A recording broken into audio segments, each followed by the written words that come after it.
our great friend who kicks things off here every single day on NBC Sports on Peacock, is now, if I'm not mistaken, less than a month away from the debut of his book, where all books are acquired. Pre-order it right now on Amazon and other spots where books can be acquired. The author of Playmakers is Mike Florio, back here on the Rich Eisen Show. How are you, Mike? 3 weeks and 6 days until I find out that no one has purchased it. The clock is ticking. That's not true, man. That's not true. That's I not actually true. had to order more Hey, from the printer. that's great news. I had to order more. By the way, those are words I never heard when I put my book out in 2007, which can be acquired where all books are purchased I for have a 1 copy of it cent on my right now. bookshelf. Do you really? Yes, I do, in my library. I still do. Well, thank you for being one of the few, sir. Thank you for that. Do you need more? We have about 100. That's it. Stop it. Stop it. Yes, we do have many of them here. Okay, Mike Florio, what is the story coming out of the Super Bowl that intrigues you the most? What do you got for me?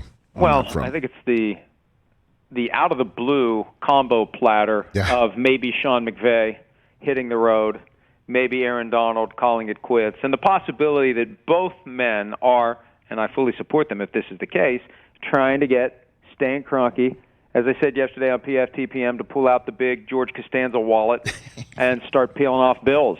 He doesn't have coupons in there for a free Save the Tiger poster at an Exxon in Florida. He's got cash, and we saw the cash on display. I saw his boat. It was down in the marina from where we were staying. It's a big-ass boat.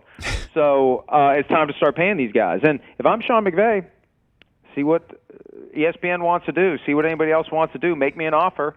And there's nothing wrong with him taking that offer to Stan Kroenke and saying, look, they're offering me this, you're paying me that, you want me to stay, you want me to keep working at this capacity, then you got to do something about it. And I think from Aaron Donald's perspective, he's due to make $18 million and change each of the next 3 years. If they want him to not retire, they need to take care of him, and there's nothing wrong with that. These guys turn their lives over to the pursuit of the mountain they climbed on Sunday. They give up so much of themselves, and it generates a ton of money for Kroenke and for the organization, and it's only fair for them to expect their fair share of it. Well, there's no cap on what you can pay McVay. What's the deal with Donald's contract? Is that stuff not guaranteed? Those dollars, or what can they do on that front that can make Aaron Donald say, you know what, maybe playing to 35 is a better idea? He's past the guaranteed portion of the deal. The question is just raw dollars. $18 million a year and change when the top of the market's $27.5 million. I think Joey Bosa's still got the high end.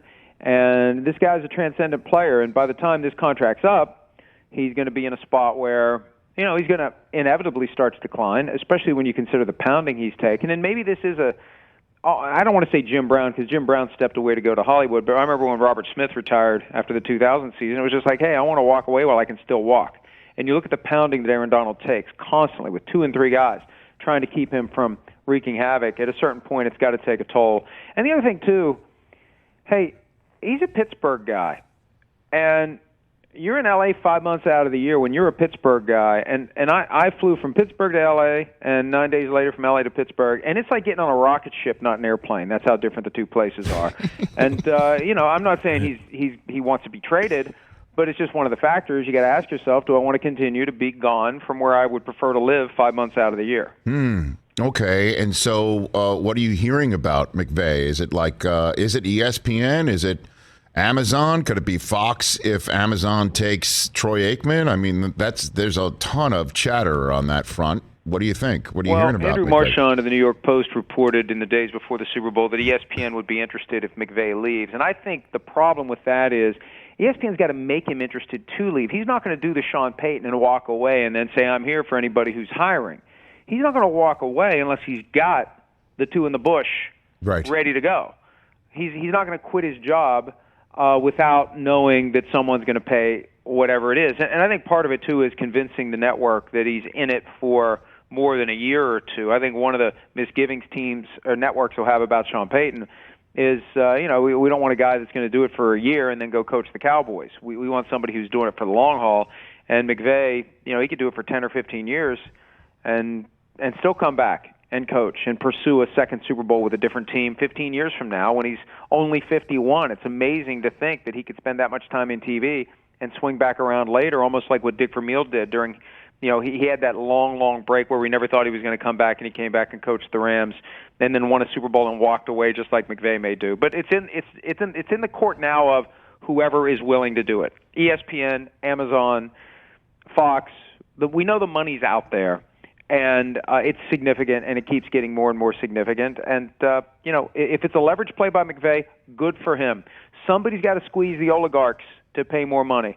The coaches, when you look at how player payroll's gone up over the past 50 years, they've managed to keep the coaches from making what they should get. And any coach that has the kind of leverage that McVay has should use it. Mike Florio, Pro Football Talk on Peacock, and then, of course, online and digital everywhere, social, right here on the Rich Eisen Show. So many stories throughout the Super Bowl week outside of the game. I saw your post last week about Stephen Ross and the Dolphins and what the league is looking into about Brian Flores' allegation of getting six figures to lose football games the minute he was hired by the Dolphins. What do you know right now? What can you tell me?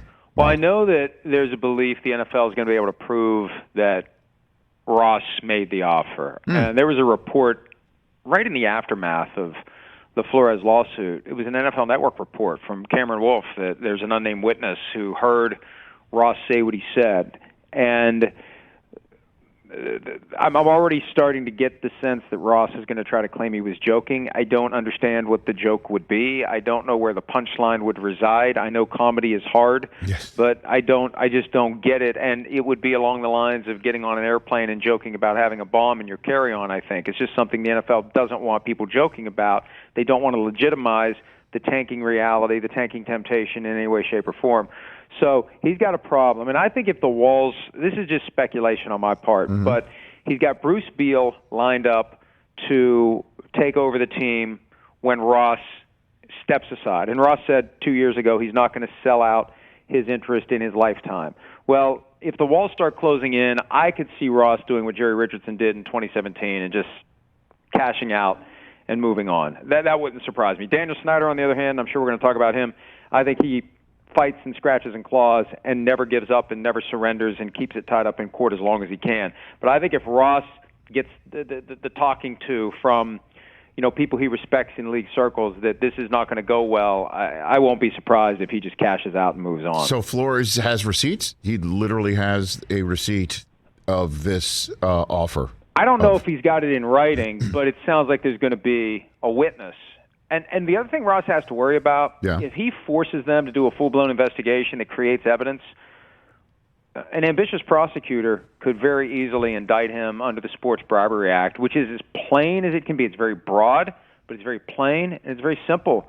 You put yourself in position to go away for up to 5 years. Not that Ross would ever have to do time, but that's not how you want to exit public life when you're on the wrong side of 80 under the cloud of an indictment for violation of the Sports Bribery Act. So the NFL is going to take it seriously, and I suspect that if they just get enough, this is kind of educated speculation. I think they just go to him and say, you don't want us to do this. You don't want us to do this full-blown investigation. You don't want us making the prosecutor's case for that prosecutor. You just want this to go away. Wow. Mike Florio here on the Rich Eisen Show, and another one that's consumed much of the week and still is right now. I'll just ask it point blank. What the hell is happening with Kyler Murray? What happened? What is going on? That's a great question. And something caused him to strip the Cardinals from his social media platforms the day after the Pro Bowl. See, I think he went to the Pro Bowl, and somebody said something that got him thinking about something, the possibility of playing for a different team, playing in a different location, being a Tom Brady or a Matthew Stafford, picking his next shot. And it may have been a manifestation of frustration about the support or lack thereof that he has around him. And then it goes next level with Chris Mortensen reporting on Sunday. Yeah, how about that? Yeah, and I've said this a few times, so I guess I shouldn't measure my words carefully now. I'm uncomfortable, and I did not get a journalism degree. I never went to journalism school, but through 20 years I've kind of learned where the hot button topics are and where you can get yourself into trouble.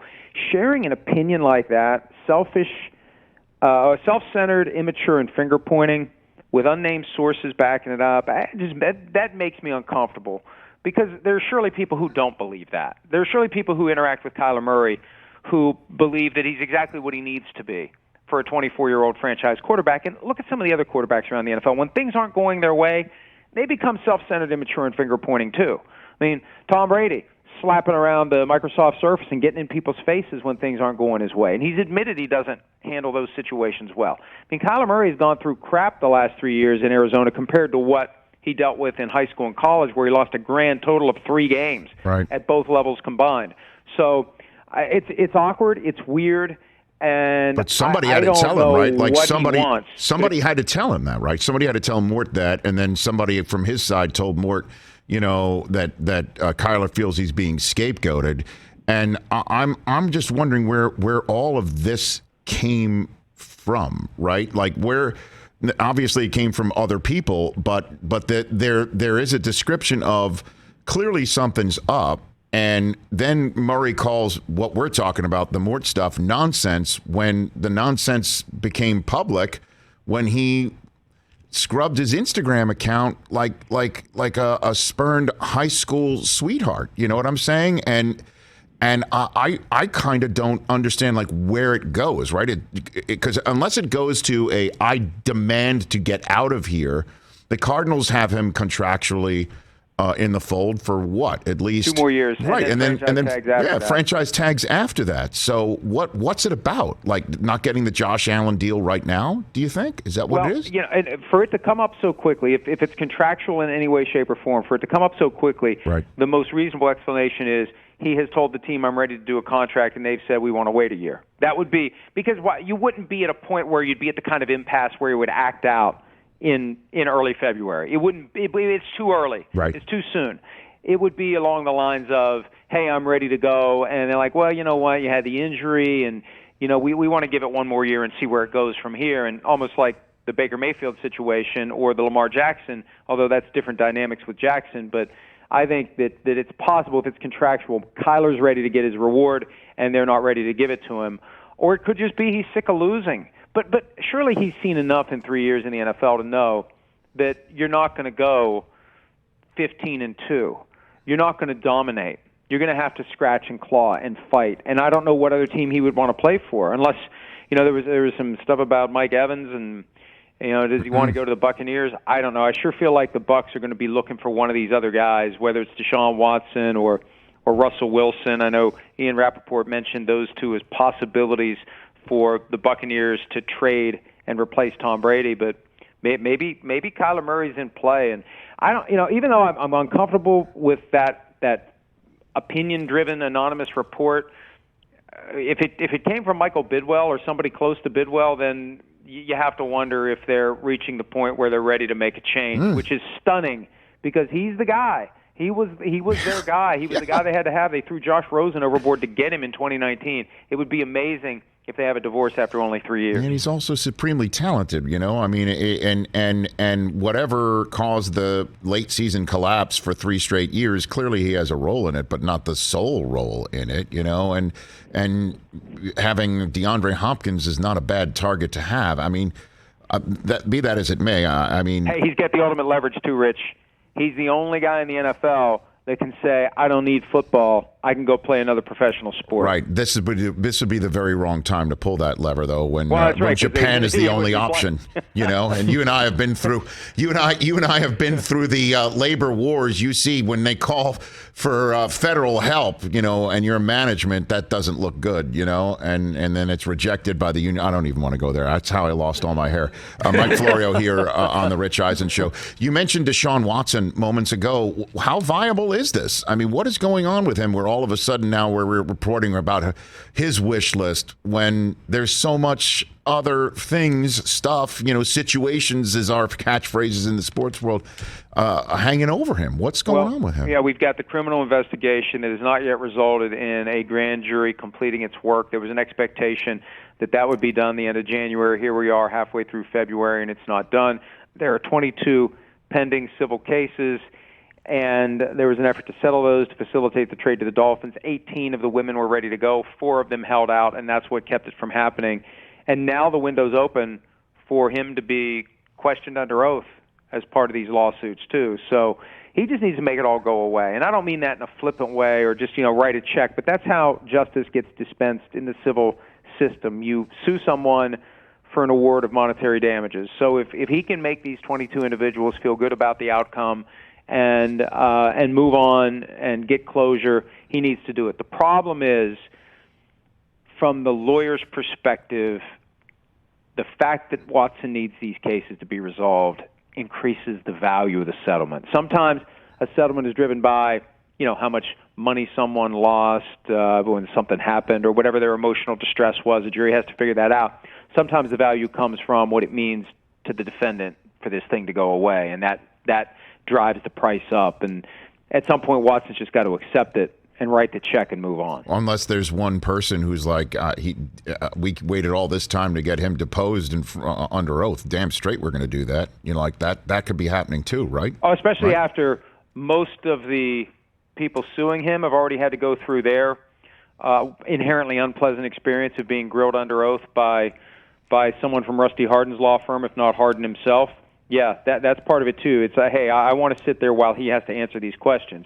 And maybe if he has to go through the process of being grilled by Tony Busby for 8 hours on a Wednesday afternoon at Tony Busby's law office, maybe that's part of the process that's needed to get these folks to the point where they're willing to resolve the case and move on. It's just part of the closure. It's part of the justice. It's a very loose, rough process. It doesn't always have to be a verdict returned by a jury. There are other ways to get people to feel like they've gotten their justice. But there's also a clock ticking with a new league year that begins, right? And teams are going to have to know. I imagine. Hey, the quarterback carousel is already going to start spinning. I mean, it was January 30 last year with Matthew Stafford got traded to the Rams unofficially. Right. So, I think Aaron Rodgers is the guy that is the first domino this year. Mm-hmm. But yeah, the teams that Watson may be interested in playing for may make other arrangements and make it impractical for Watson this year. And the stakes are high for the Texans. They owe him $35 million fully guaranteed. Last year it was $10 million. This year it's $35 million in salary. They need to get this thing done, and they need to move on from him. Wow. That's all at play, right? I mean, and that's all at play in the next month. Aaron Rodgers says that he's going to make a decision sooner rather than later. That's in the next month. Who else is in the next month? Russell Wilson in the next month. The Eagles can obviously sit back and wait to see how it all shakes out because they got 3 first-rounders coming up in the draft. Carson Wentz, right? He's in play now. Uh-huh.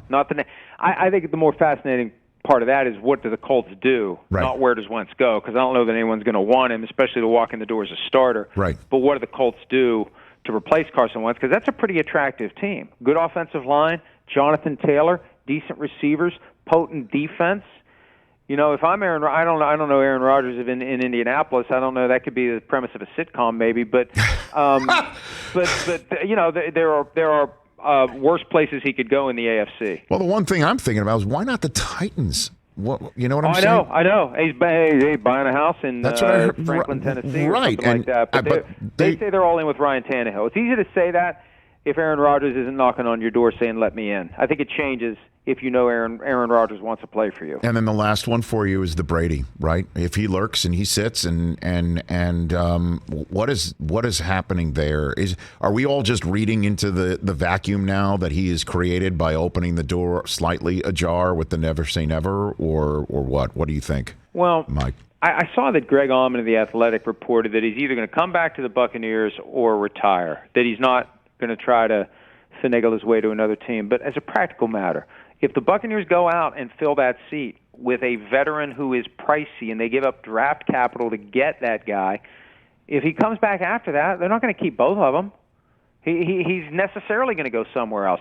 I believe, the question that gets raised all the time, what else does he have to prove? What else does he have to accomplish? Well, he's never played for the 49ers, the team that he rooted for growing up. And we know 2 years ago that was his first choice, and they didn't want him. And if I'm the 49ers and my choices are Jimmy Garoppolo, Trey Lance, or Tom Brady for 2022, and I want to win the Super Bowl in 2022, I'm going with Tom Brady. And Lance just waits, and Garoppolo goes somewhere. And Lance sits for 2 years. I think I wouldn't be shocked if they just keep Garoppolo if they don't get another, because I don't think that they believe Lance is ready. And I think they went into this knowing that we may have to sit him for 2 years. I know that's possible, but I think they're done with Jimmy G. And I think I think that is done, and they're going to try and figure out over the next 3 to 4 weeks where to send him. There are so many other teams out there that are quarterback needy or could be. I don't know. Just sticking with Lance and then getting a veteran to back him up. And if Brady suddenly raises his hand and goes, you know what? I just think it would be a nice way to finish everything up. Be around mom and dad and be where it used to be. And walk off into the sunset. Maybe. With a trophy won with the team. He was there for the catch game, if you haven't heard that 1,000 times. And, that's the one thing that he hasn't accomplished yet that would still be on his football bucket list. Oh, my God, what a great few months this is going to be. And you know what, Rich? It started with Brady 2 years ago, but all of a sudden the football hot stove thing is quarterback-driven. And it was never that way. Teams would never get rid of a quarterback that they thought was good enough for fear of regressing. Now you got teams willing to flip these guys and get rid of him and bring this guy in, and we're going to go for it. And when you see Tom Brady and Matthew Stafford change teams and win Super Bowls their first year, it validates the approach. Brother, the next evolution to that is somebody drafting a kid and then trying to win a Super Bowl in his first 4 or 5 years of contractual control, and instead of signing him to a 9-figure deal, just flipping him and starting again. Baker Mayfield. That might be it, right? That might be it? Yep. Oh, my gosh. Thanks for the call, Mike. Always appreciate it. Take care, man. Playmakers available in 3 weeks and 6 days. But right now as well, where all books are sold. Hey, you watched all the way to the end. Thanks for that. Watch more right here.